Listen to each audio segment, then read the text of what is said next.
Hey YouTube, Wisteria here. Welcome to my channel.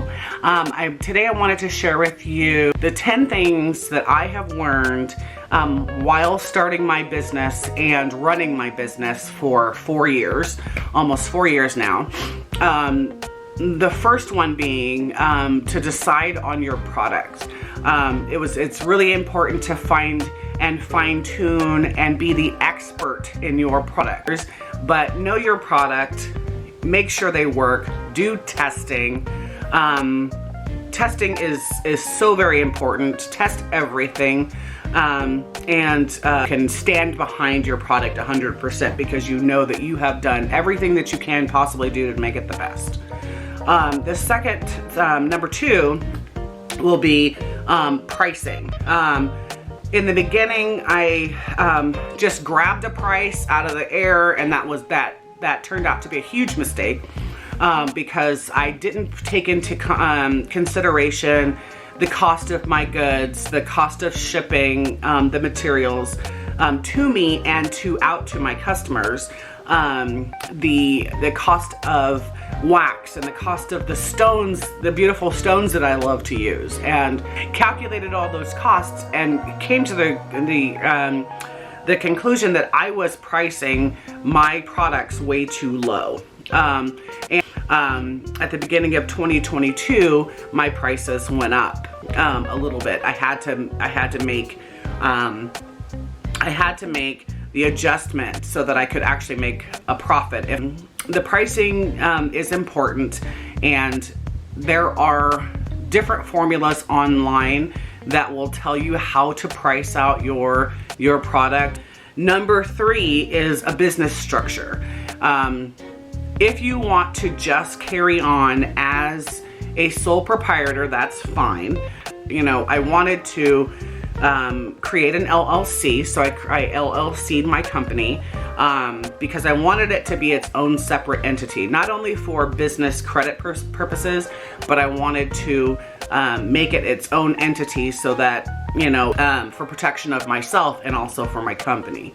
Number 4 is funding for your business. Now, I found when you actually go into business and say you're going to sell these, sell your products, you need an abundance of, vessels, of wax, of fragrance oils, of essential oils, of stones, and that type of thing. And those actually really add up pretty quickly. And I funded my business in the beginning with my salary.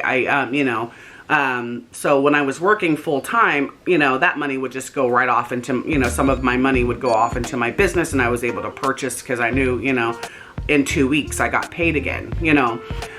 When you actually go into business for yourself, and for no reason am I saying to quit your job and go into business. That's not what I'm saying.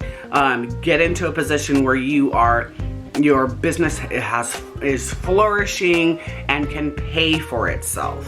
Until then, you have no business quitting your job because you are going to need the capital to purchase your equipment and supplies. Number 5 is having a business plan. Get any sort of funding, like any bank loans or any grants or whatever, you're going to need a business plan in place, and it's just good practice to have it all written down, what your business is, what your missions are, where you're planning on going, and what you want to do with it, and how much you're going to make, who's your competition, and all your business structure. All of your business structure, you want to have it written down in your business plan, and what you plan to make, and your projections and all that good stuff.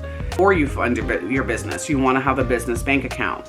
You want everything separated from what your personal or your home expenses are. That way, come tax time, everything's separated and you don't have any confusion as to whether or not this was a business expense or if this was a personal expense.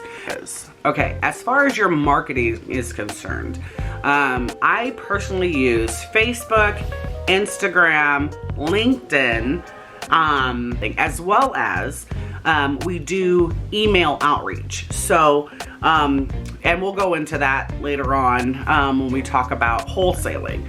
Also, I dabbled in the TikTok realm, but making cute little commercials and stuff on TikTok is fun and easy.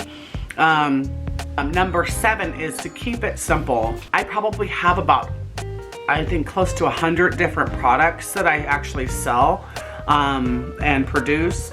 And I will let you know that keeping that level of inventory and that level of products to make the products is a lot. Just to let you know, it's just better to keep it simple. Number 8 is to keep learning. There are online courses you can take, and I'm not saying spend $5 million. Get in with your local Chamber of Commerce, and become a member of your local Chamber of Commerce and get to know other businesses and actually get, where you can have access to different events where you can network, and with other business owners, different mentorships you can get into. Invest in yourself, invest in your product, invest in your business. Number 9 is documentation. Now this goes with your funding and all that good stuff in the banking. You want to have a good documentation system. Like I use PayPal Business for my invoicing. I use QuickBooks, and I'm not saying it's the absolute best system, but that's the one that I use, and it's the best one that I've found for my business. And number 10 is the most important, and take time for self-care. Give yourself a break. You are just learning this. You're just jumping into this. You're gonna make some mistakes. Some of them are gonna be costly. Don't give up on yourself. Show up for yourself. Show up for yourself in your business, and find that balance. Find your peace. Find your stress relief. And close the door sometimes. Close the doors on your business.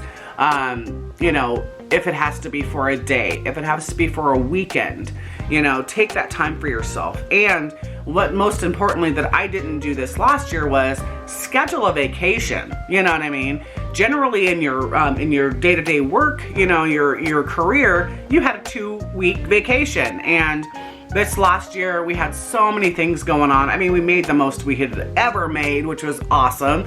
But we were grinding. I was grinding all year long, and it was like I was fueled by this revenue and this pull. And by the time the year almost ended in November, my body was like, I can't do anything else. I'm exhausted. Just stop.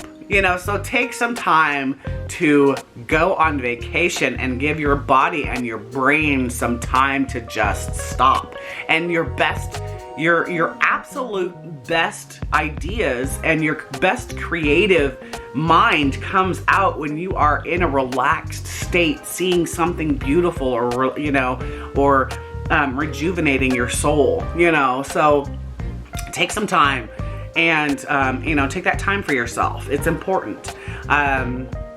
And that's all I have. That's my 10 things that I learned when starting and running my business. And that's it. So thank you so much for watching. We'll see you next time. Bye-bye.